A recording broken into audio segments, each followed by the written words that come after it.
Hi everyone, it's Marc Laurenson here from Sydney Astrology School, and thank you very much for joining me as we look towards the sky for the month of June 2020. So there's quite a lot going on in June, quite a lot of activity, but I'm just going to zero in on four of the things that I think are the most important, and they are Mars. Mars in Pisces is making its way up to conjunct Neptune. I want to talk about the eclipses. There's 3 eclipses in a row this time around, and 2 of them are in June. One of them is in early July. So I'll talk about what they mean. I want to talk about the nodes, the nodal axis changing sign. I know the true node changed sign last month, but the mean node is changing sign at the beginning of this month. And Mercury is retrograding again, everybody. It's retrograding in Cancer, so the energy behind that will be quite interesting to talk about as well. But before we get into this particular month, I just want to go over some stuff to do with forecasting astrology. Now, it's really, really important for us to all understand and to really get that the planets are teachers. They're messengers and teachers, and they all have very, very distinct energies of their own. And what they're trying to do as they go around the solar system and they go around our charts is they're trying to teach us something very profound about ourselves and about life with their particular energy. And what they're trying to do is they're trying to get us to come into alignment with the highest form of what their energy represents. And it's up to us. It's up to us to be able to be in a place within ourselves, to be able to go there, to be able to reach towards it. And so everything that's going on as far as forecasting is concerned is within our grasp, if you know what I mean. It's within our grasp to get the most of it. It's not about planets coming into our lives and doing stuff to us. That's not what it's about at all. It's about us being able to, as I said, being conscious enough to understand what the planet is trying to teach us, and then being able to incorporate it into our lives in its highest possible form. And so if we can understand that and we can get that, then the forecasting astrology becomes very, very empowering. So let's get into what this month is all about. And the first one I want to talk about is Mars. And Mars is traveling through the sign of Pisces at the moment, and it's making its way up to conjunct Neptune, which is going to be really, really important, I believe. Now, I'll give you some dates here. Mars entered Pisces on the 13th of May. And it's going to be there until the 28th or 29th of June, depending on where you live in the world. The interesting thing about this is that it's happening exactly the same time as Venus retrograde. And Venus retrograde started around about that time and will turn direct a couple of days before Mars moves into Aries.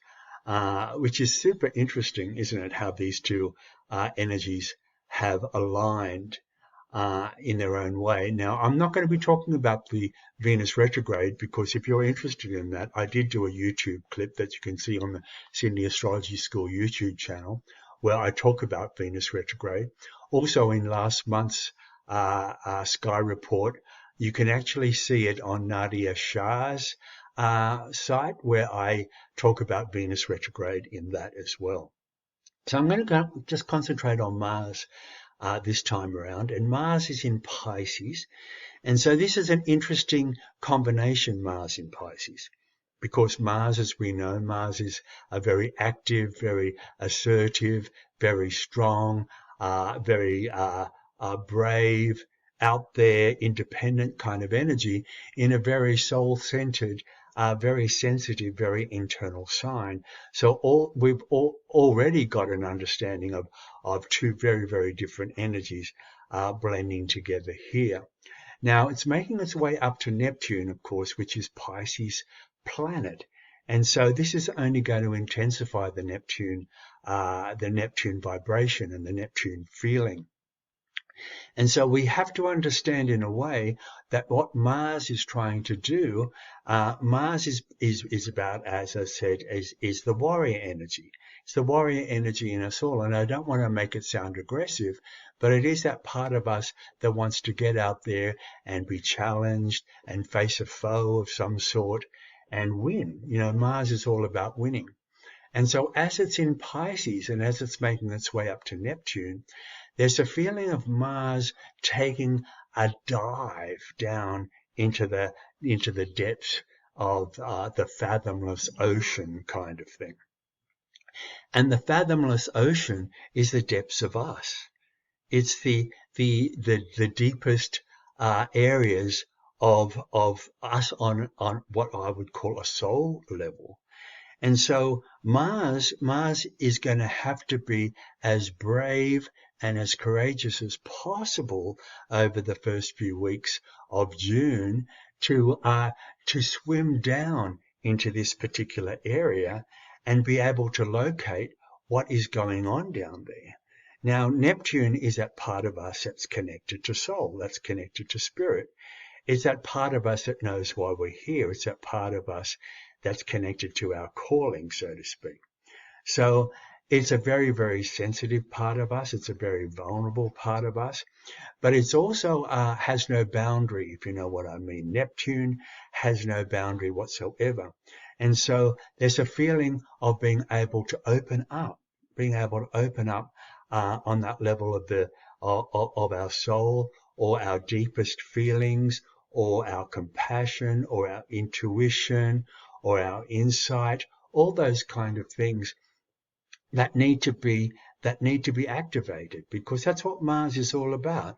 Mars wants to activate something. Mars energizes something. Mars wants to get something moving, wants to get something happening, wants to get something going.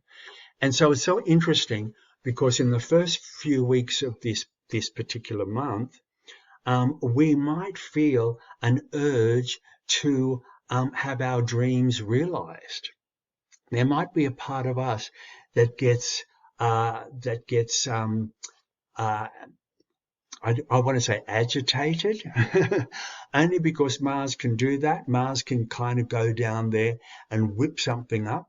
It feels like there's a part of us that really wants to understand why we're here, you know, that feeling of what am I doing on the planet? And it wants us to get involved in our calling, basically. And it's always going to hit us on the level of our feelings and that level of our emotions. But it's not emotions on a personal level. It's much more that feeling on that level of what our soul is trying to tell us, or what our soul is, where our spirit speaks to us from.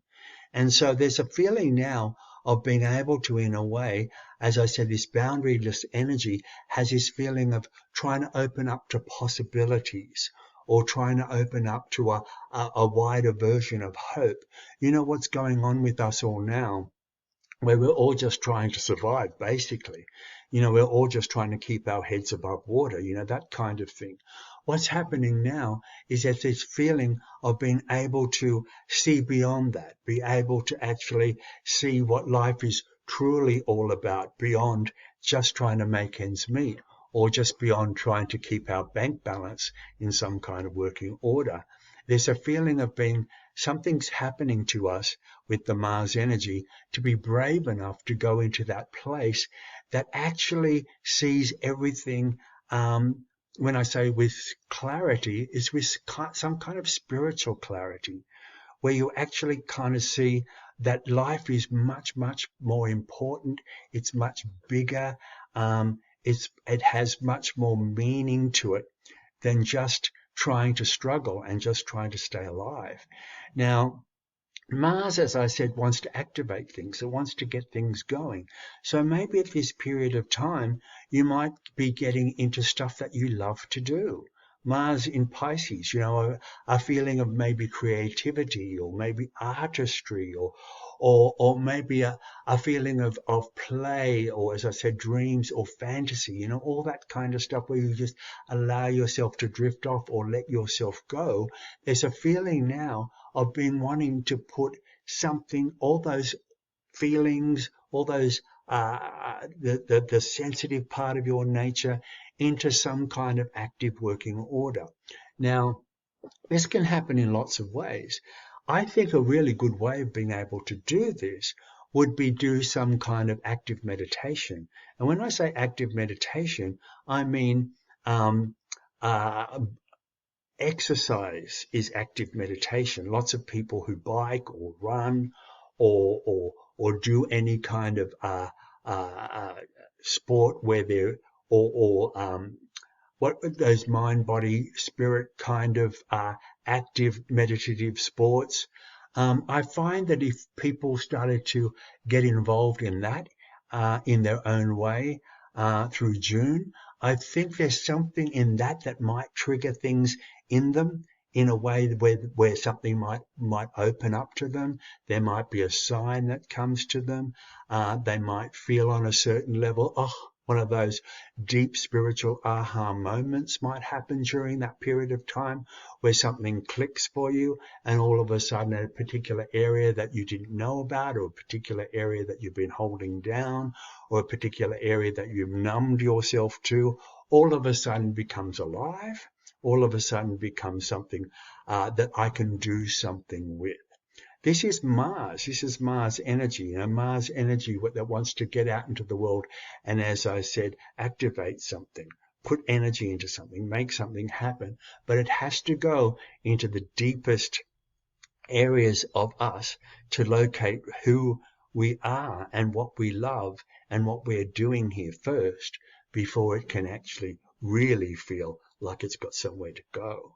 So for the first few weeks and probably all the way through June, there'll be this kind of thing going on for most people.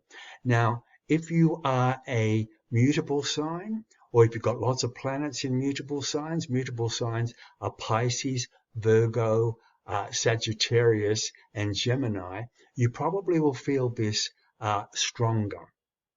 I'm not saying for sure, but I feel that the mutable signs will probably pick up on this energy slightly stronger than the rest. And whatever planets are in mutable signs for you will be feeling this the strongest as well. If you know your chart, whatever area of your chart has Pisces in it, whatever house has Pisces in it for you, is going to actually be activated in this particular way. So the next thing I want to talk about is the eclipses that we're having. Now, there's 3 in a row. This doesn't happen all that often. We have a lunar eclipse, a solar eclipse, and then another lunar eclipse. Normally eclipses happen in pairs, and then roughly you have a lunar and a solar, or a solar and a lunar. And then roughly 5.5 months later, around that timing, we're going to have another 2. Now, what's happening here is we're having 3 back to back. Now, I'll give you the dates for these. We're having a lunar eclipse on the 5th or the 6th of June, as I said, depending on where you are in the world. And that will be at 15 degrees of Sagittarius. We have a solar eclipse on the 20th or 21st of June, and that's at 0 degrees of Cancer. And then we have another lunar eclipse in July 4th or 5th, and that's at 13 degrees of Capricorn. And so eclipses aren't necessarily going to be that potent for everybody. I find that people who've got planets, particularly the sun or the moon, very, very close within a couple of degrees of the eclipse degree, those people will experience a renewal of sorts. That's probably the best way to put it, a renewal of sorts with what that planet is about. Now, I'll go over the the degrees again.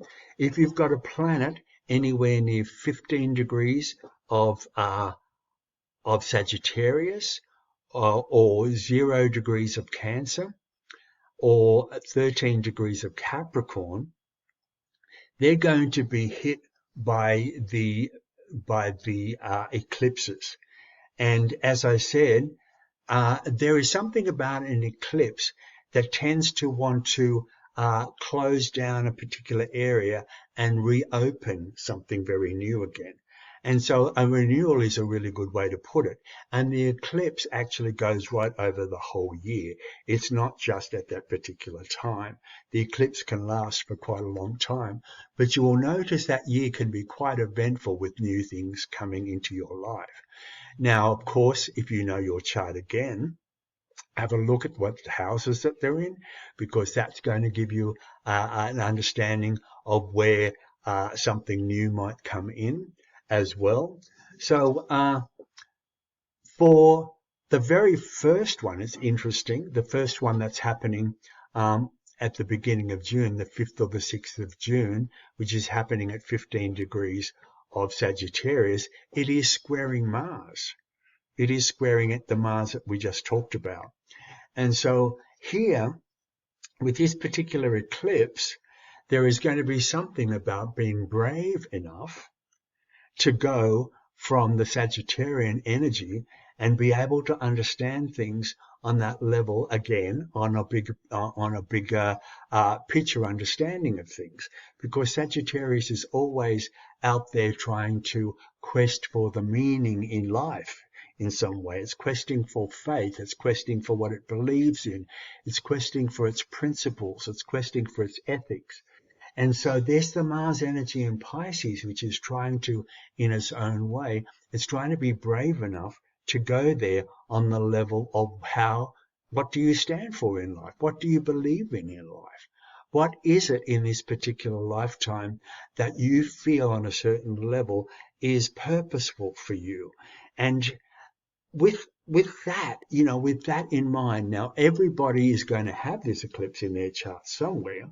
And the people who've got planets very close to the eclipse degree, which will be 15 degrees of Sagittarius, will feel this the most. And there could be an opening of sorts or a renewal of sorts in something that really inspires them, something that gives them a little bit more hope or a little bit more knowledge. Travel might come into this as well. Maybe a course, maybe, starting another course, being able to open their minds to new and exciting and inspiring material. All that kind of stuff will come into it too. The second one is 0 Cancer. We'll go down that road of probably things to do with the home or family, or anything to do with our emotional needs or emotional security or emotional safety. This is kind of interesting because this will be happening as Mercury is going retrograde in Cancer as well. So I'll talk about that a little bit later. But this is really interesting too, because the nodes have just changed signs. And then, as I said, the true node changed sign at the beginning of last month. So the true node changed sign on May the 5th, but the mean node is changing sign on the 5th or the 6th of June. Now, I'm not going to go into what's a mean node and the true node. Again, go onto the Sydney Astrology School YouTube site, and I explain that in one of my clips there. But this is kind of interesting because the nodes change sign every year and a half, so they stay in a sign for that long. And the North Node has moved from Cancer to Gemini, and the South Node has moved from Capricorn to Sagittarius. Now, this is kind of interesting because it's kind of what I've just said about the eclipse in Sagittarius, because the South Node in Sagittarius makes me feel like there is some past life accumulation of knowledge or belief systems or laws that has been accumulated over time. We're talking about the South Node here. That's accumulated over time that needs to be questioned.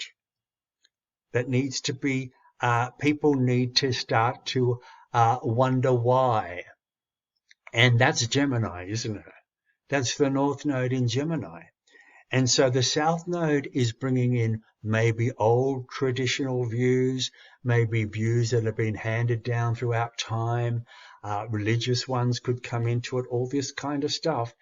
And the Gemini North Node is asking us now to be curious. The Gemini North Node is asking us to read between the lines. The Gemini North Node is wanting us to ask questions and not to take anything on face value. And this is really interesting time because it is for the next year and a half where people, I feel, are actually going to move into new territory based on finding out new information on things that they may have just taken for granted, or they may have just thought, oh, that's the way things are because that's the way I was told, that's how what my parents told me, or that's been passed down through cultural or just through the world, you know.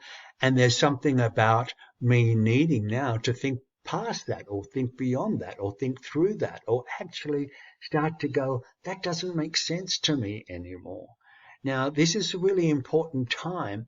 And as the nodes are actually changing sign, they're changing sign from cardinal and they're going into mutable.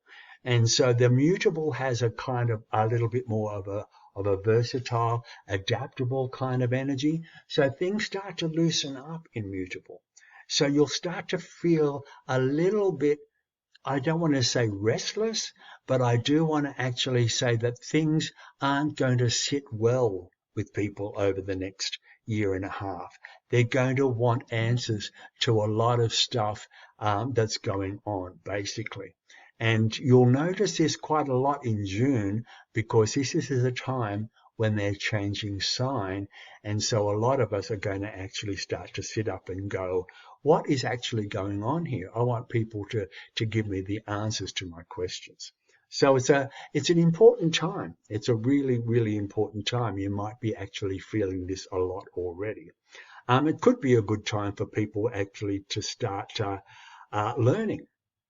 To start learning, doing new courses or bringing new information on or new forms of knowledge into their lives as well. Okay, so the last thing I want to talk about is Mercury. Mercury is going retrograde in Cancer. Okay, so it starts to go retrograde on May 28, 29, and it stays retrograde until July 11 or 12, depending on where you are in the world. It starts to retrograde. Oh, sorry, I got that incorrect. It went into Cancer on May 28, 29. Mercury went into Cancer on May 28, 29, and it starts to retrograde on June 18 or 19, depending on which part of the world you're in. And it starts to retrograde at 14 degrees of Cancer, and then it goes, keeps on retrograding until the 11th or the 12th of July at 5 degrees, goes all the way back to 5 degrees of Cancer. Okay, so what's happening here? We all know about Mercury retrograde as far as all the more cliched things, and I'm not going to talk about those things because I think they've been talked about enough. But I want to talk about what it means as far as going back over a particular area of the sky that it's already been through. And it wants to go back and it wants to recheck, revise, revision, check out something it might have missed, check out something that it might need to redo. I always think that there's something back there that probably was overlooked in some kind of way. And it's our time to be able to go back and do something about maybe something that we've missed out on the first time around. Now, we're talking Cancer here, aren't we? Now, Cancer, as we know, It's very much family oriented. Cancer is very emotional. Cancer is very much the nurturer and protector and all that kind of stuff. And that's true. But when we're looking at retrograde Cancer, when we're looking at Mercury retrograde, Cancer is an internal sign. And so we're going to even go further into ourselves. A little tiny bit, like the Mars having to go down into the Neptune territory. This is a bit more about going down into our emotional areas of emotional safety and nurturance. And so here, as we go back, we might need to go back into areas where we haven't, this is probably the best way to say it, where we haven't protected ourselves, where we have allowed ourselves to become too unkind to ourselves, where we haven't looked after ourselves, where we haven't given ourselves enough care.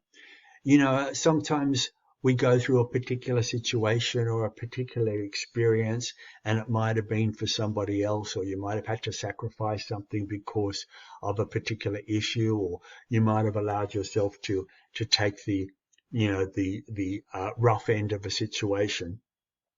And you didn't look after yourself. You didn't look. You wouldn't do that to your child. That kind of thing. It's going back. It's going back to that particular area again for you, because it's Mercury, for you to get a message or to get some kind of understanding about that level of self-protection and that level of self-care and that level of nourishment and nurturance, because Cancer is a life-giving sign, and it gives life through, like the mother feeding the baby. That's how Cancer gives life. It protects and it feeds so the baby can thrive. And so for us, it's about being able to do this for us. It's about being able to go back into particular areas in the recent past and look at where we have neglected ourselves, basically, where we have not really given ourselves the love and the care and the nurturance and the looking after that was needed.